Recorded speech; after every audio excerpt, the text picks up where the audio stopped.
While it was once a uniquely religious word, forgiveness now is changing, and there is no consensus about what it is and what it is becoming. Amish schoolhouses are thought to be the most safe haven. 5 young girls are dead. The Amish are not calling for revenge. Instead, they're preaching something much different: forgiveness. Are you trying to tell me that God loves Charles Roberts, the murderer in this case, as much as he loves the girl that he fired 20 bullets into?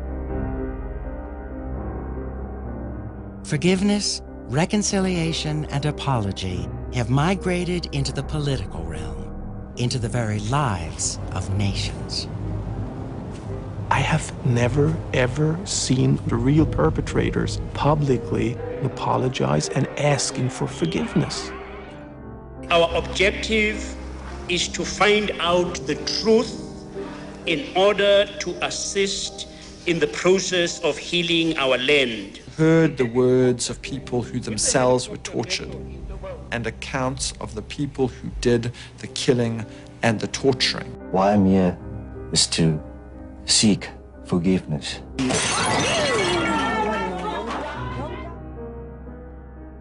Catherine Ann Power, a fierce opponent of the Vietnam War, participated in a violent act of protest in which a policeman was killed.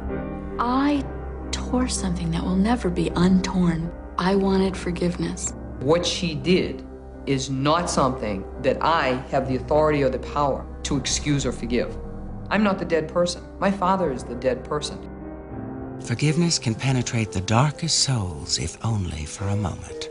Gary Ridgway admitted killing 90 women over a period of 20 years. There are people here that hate you. I'm not one of them. I forgive you for what you've done.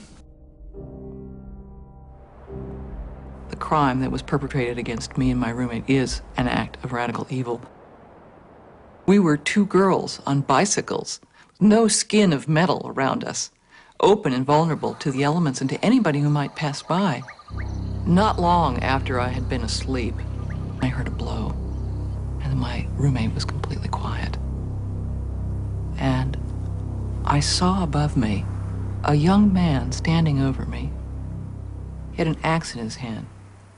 He brought the axe down, and oddly enough, he brought it down slowly, in slow motion.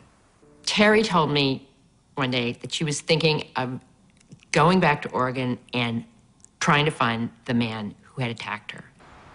And what I immediately found out was that the statute of limitations on this case had expired in 1980.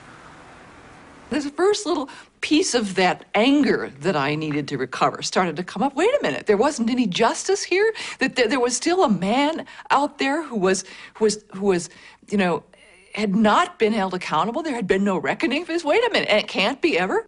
Could I ever, under any circumstances, forgive this man?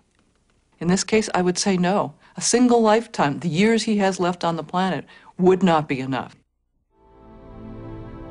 When my ex-wife told me that she was moving 1,000 miles away, I said, "You can't take the kids with you." And she said, "I know, I'm not going to take the kids." The world does not, in general, look really kindly upon women who leave their children. For a while, it was just like, really just a broken heart. It was like, I wasn't enough to make her stay. I would say to her, will you allow yourself to trust me again and to let me in? And know that I won't. I won't abandon you again. I won't.